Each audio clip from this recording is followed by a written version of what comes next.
This is Lynn Fraser with the Kilby Center for Recovery, and I'm here with Colm Burgoyne. We're going to talk about addiction and awakening and how all of that works. So welcome, Colm. What are your first thoughts when you think about addiction and awareness and awakening and how all that works together? I didn't actually know how addiction and awakening came together until I started using the living inquiries. Right. And it took a little while for me for that to really click. And it actually keeps deepening that for me. In a lovely, wondrous way, in an unexpected way. And then when that comes, it's really enriching. I remember sitting a couple of days ago and I was looking at something that was coming up for me. And what comes to my mind now is friends with your mind, what you use. And these thoughts, repetitive thoughts, were flooding in. And there was an allowance of those thoughts to flood in. There was also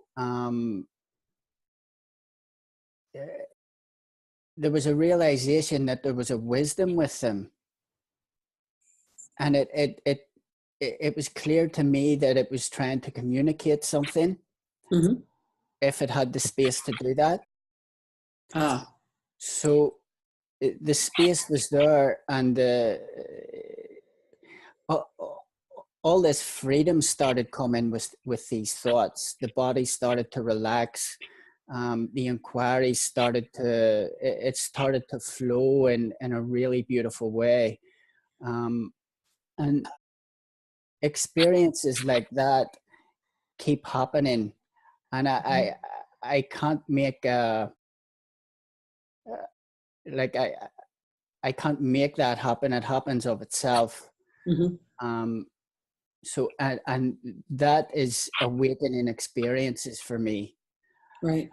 It's very profound and very beautiful. And with that, the addictive behavior falls away more and more. Right. There's no need to avoid the thoughts that were troublesome before, because they're seen. There's a new relationship with them. There's no need to avoid the sensations that come also. And things keep getting discovered. So it's a beautiful journey. And I'm so glad to be on it. Well, let's go a bit deeper into some of those elements. So one of the things you're talking about is not trying to figure it out in the mind. And also not trying to avoid the thoughts, because there's a wisdom. Can you describe that a little bit more? What happens when you're doing inquiry? So my experience is there can be a tendency to, and that could be subtle or that could be a strong tendency to try and work the inquiry out, and for it to go in a way that I want it to go, so that a certain outcome can happen. But the more I practice inquiry, the more I start to see, on an experiential level, wow, that's not necessary. There's something else trying to come through here, that is teaching me, rather than the mind trying to take control and teach. So it's a total flip. Can you give an example of something that you've been working with recently and how that worked? I have an image of sitting on my bed. I was looking at a few things. One thing that came up was helplessness. That was a new word for me. Okay. And so when that word came up, there was such a, oh wow, that's really deep. Mm-hmm. So with that came a release, but also in the body, but also with that came a lot of images, there was a lot of emotion, a lot of tears, there was a lot of thoughts rushing through. Mm-hmm. But with that release came up from the recognition of the helplessness. There was no any attempt to control the experience that was happening Mm-hmm. had dissolved. Ah. So, and that included the attempt to put the inquiry into a box and think of where I have to go to next. Mm-hmm. Right. So there was, as I say, there was an allowance of all these thoughts to come rushing through, and with that, there was a release in the head, because sometimes I could have some tension around the head area. Mm-hmm. It's like a form of controlling the Mm-hmm. thoughts, or controlling experience in some way. And so that was, yeah, that was a really lovely release. Mm-hmm. And that helplessness being met in an intimate way was such a relief, and very painful as well. So Right. And so you just stayed with the feelings, the thoughts that were with them. yeah, And then things started to shift. You had the release of the energy in your head, the letting go of kind of needing to figure it out or control it. yeah. And as much as I can, I would stop and allow room for that to come. Mm-hmm. So for me, that's telling me that there's something else underneath that is still working. But it's almost like uh, it knows that I'm committed. So it's answering that in a sense. Mm-hmm. Yeah. There's a real deep willingness to feel everything and attend to it that can happen through these experiences that we can live through actually feeling it. And that's all it ever really wants, is just to be attended to. Yeah, That's my experience too. Yeah. yeah. Mm. And that's a beautiful thing, isn't it, when that happens? It is. It Yeah, really is. There's a deep trust in ourselves and in our capacity to stay with our own experience. I mean, it's really, we're blocking off a part of ourselves when we feel like we can't be present. And, yeah, we really get to know that all of these energies, all these memories are here because of something. They're not random. yeah, As we can be present with them, they assimilate and integrate and become whole. And yeah. yeah, Yeah, they start communicating with you in a sense, don't they? they do. Uh, Yeah. yeah, And it can take a while in some ways to trust ourselves that if something comes forward, we're not going to go, and then yeah, if we do, then we can just notice that and then kind of settle into that too. yeah. Yeah. Yeah. What you just said there about the trusting reminded me of that experience about when those thoughts were running, and there was also a trust Oh, that those thoughts were they could be totally trusted, and not to be feared, yeah. which allows me to trust the whole process Mm-hmm. even more, which allows more room for other places to be met in me that I've been so afraid to meet in the past, Right. and innocently afraid. I'd like to add, because Mm-hmm.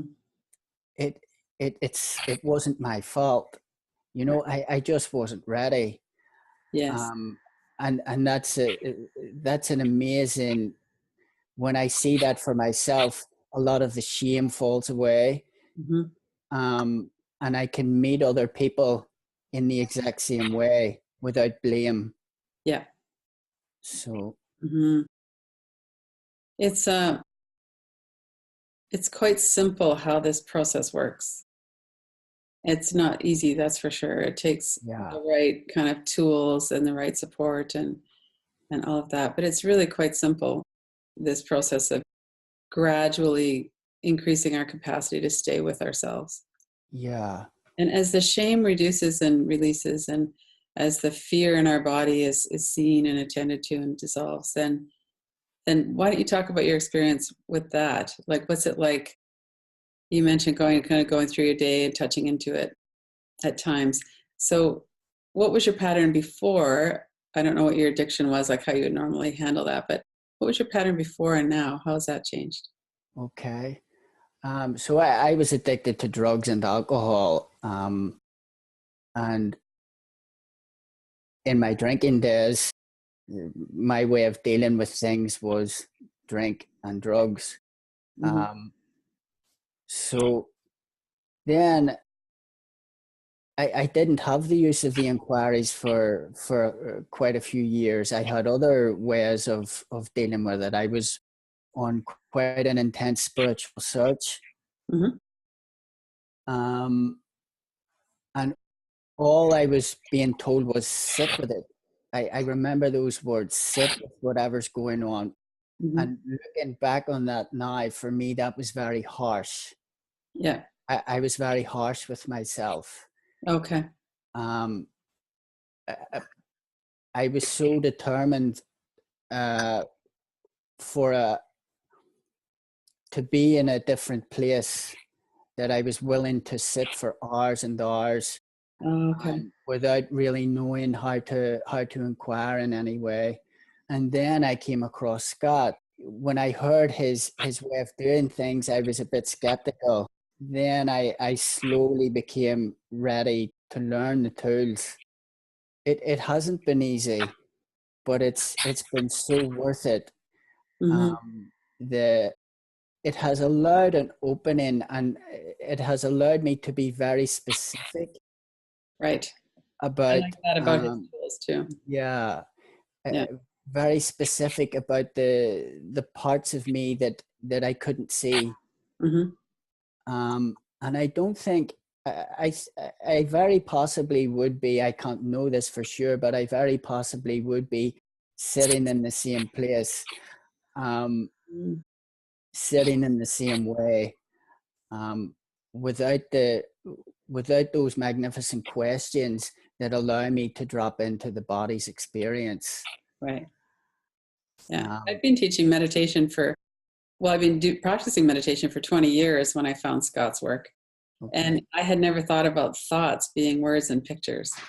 And we can look at Yeah. them, hear them, and then they're associated with energy in our body. And that's the absolute key. So to say to someone to sit with it isn't as helpful as the way we do it with going into the body and then seeing the thoughts that arise from the sensations or energy in our body. And that's where we get out of that trying to figure it out kind of energy. Yeah. I love that work. I think it's made such a transformation in my own life. That's for sure.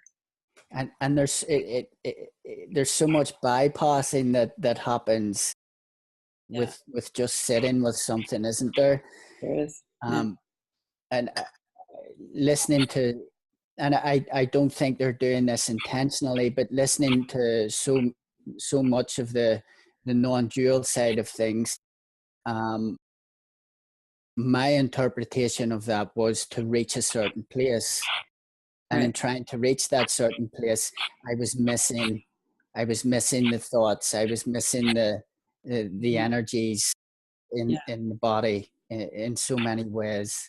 Mm-hmm. So Mm-hmm. It yeah, really has to happen in this vehicle, in our bodies. Yeah. yeah, yeah, And it's not a head thing.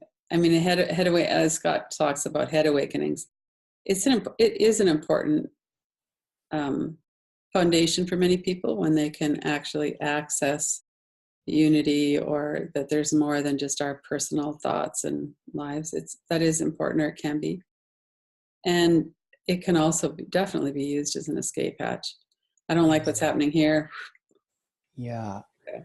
What one of my main reasons for wanting to be in a different place spiritually was because I wanted to avoid responsibility.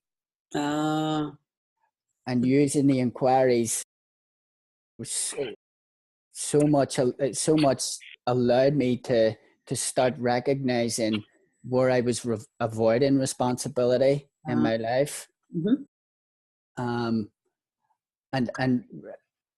And really meeting the reasons why I was avoiding responsibility. Mm-hmm. I felt unworthy. That Mm-hmm. was a core deficiency story of mine. The helplessness, and there's been so many others that have popped up as well. So if I was going to take responsibility, that meant so much more that I didn't want to face.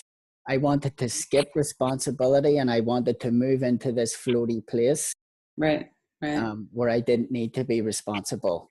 Ah, right. Yeah, If that makes that's sense. a tremendous insight. Yeah. Yeah. So had you already quit drugs and alcohol before you got involved with this, or is that something that has been that's been kind of part of this journey? No, I began with Alcoholics Anonymous. Mm-hmm. My father was in the recovery program, the 12-step recovery program, for many years, Mm-hmm. and I I very much tried to do this on my own. Yeah. So I had so many falls on that path of trying to do it on my own that one day I looked around me and I realized I just can't. So I was fortunate enough to have my father around, and I phoned him. He brought me to the rooms of AA, and they helped me immensely. Mm-hmm. Um, but there was something missing for me, and that's what I like about Scott's story as well. I resonated with some of what Scott would say. There was something missing. I looked around the rooms of Alcoholics Anonymous, um, and these are my words now. I I didn't see a lot of depth, and I wanted to go a lot deeper, but I didn't know how. I wanted to know what was causing me to be so destructive in my life. Right. Um, so I went out on my own for maybe 7 years. I think it was 6 or 7 years before I came across Scott's work. Mm-hmm. And it was like, whoa, finally someone who has lived this the same as I've lived it, and he knows what he's talking about, and he's created this way of looking at what it is was really causing um, the destructiveness in his life. And so, yeah, amazing. Mm-hmm. I just maybe for people who are listening to this too, I'll mention that the Science of Non-Duality just had a 4-week webinar with Scott on the drivers of addiction, and that's really what you're talking about there. And Yeah, trauma and all of that really drives a need to escape. yeah, And when we can heal the need to escape, then a lot of the addictions become way more workable, at least. yeah, Yeah. Yeah. We still might have some work to do on the habit part of it and the momentum of it, but we're not driven in the same way. yeah. I had an experience yesterday. I I met a girl, uh, and I approached her to talk to her. The conversation wasn't really going well. Um, I had a crush on her, basically. The conversation wasn't really going so well. I came away from that conversation I felt triggered. Mm-hmm. On my way home, there was I could feel that pull that pull towards this lady was very familiar and very old. Ah. So when I was walking, I had the thought, I'm going to stay with this pull and see what happens, which I'd never done in that way before. So as I stayed with the pull in energy, I started to see an image of myself in a playground at school. I must have been 5 or 6 years old, and a line of people in front of me,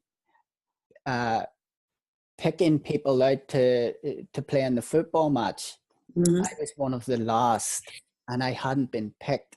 Mm-hmm. So I was standing there, traumatized and feeling unworthy.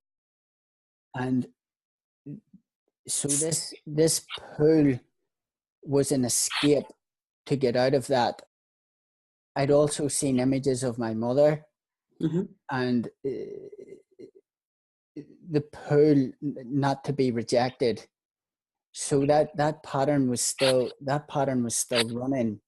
Right. And when that was noticed, something fell away. I could feel something fall away. And when that falling away happened, this happens every now and again when an experience like that happens. When that falling away happened, I recognize that there's a falling away of the desire to do anything that might not serve me anymore.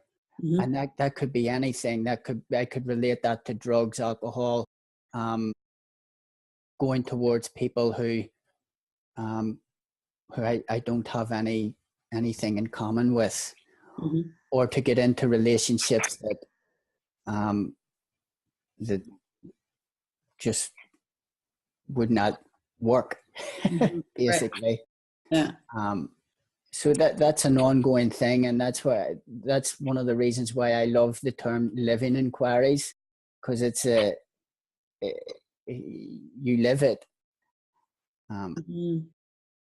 Well, and there's what's coming up for me as you're saying that is there's a basic disconnection that has to be present in order for us to use drugs or alcohol or people, or there's kind of a betrayal of ourselves when we go ahead anyway. Yeah. And we can't really stay present for that. If we are present, then we don't do it, because it's just too painful to keep betraying ourselves in that way. Yeah. So it's wonderful when you have the capacity to really sit with that and see, this is some of the history of it. This is how it's, how it developed. I find it very useful to understand how these systems work. And then it does take a lot of the shame out of it. It's just kind of, well, this is how our nervous system works. This is how our we need connection with people. This is how I want to escape from what's actually going on. Yeah. And then we can see it for what it is. It's just a pattern. We don't have to flog ourselves over it forever. We can see it and let it go. And yeah, it's beautiful. And for me to actually tell you that story, there would have been so much shame around that. Right. I wouldn't have dared admit something like that. Mm-hmm. But that's okay. That's okay to talk about that. Mm-hmm. I don't need to hide that. And that's such a liberation. Mm-hmm. Yeah, it really is, isn't it? Yeah. Yeah. How long have you been doing the inquiries? 3 years. 3 years, okay. And a lot of changes in that time, I'll bet. Yeah. And it keeps changing. It keeps changing. Mm-hmm. Each time I look, sometimes the inquiry happens quickly. Sometimes I need the paper and I need the pen, and Right. I need to sit down for a greater length of time and Mm-hmm. and see what's lying underneath everything. Right. So you do a lot of self-inquiry? Mm. Oh, Yeah. oh, cool. Yeah. Yeah. And do you do work with people online as well, do you? Yeah. Yeah. Okay. I always run across people who are wanting to work on sex and porn addiction. Do you work in that area? Sure. I'm actually working with a guy for the last couple of months around that. And it's all about the shame. It's all about the shame. Yeah. And especially around sex and porn, there's just so much of that. Yeah, I grew up with a lot of that, a lot of shame around sex and porn. Yeah. So I've had quite a journey with that myself. Well, thanks for doing this. This is great. Thank you very much, Lynn. Go to KillabeeCenter.com, Radical Recovery Summit, for access to the interviews. You can watch them free online, or you could purchase an all-access pass. KillabeeCenter.com.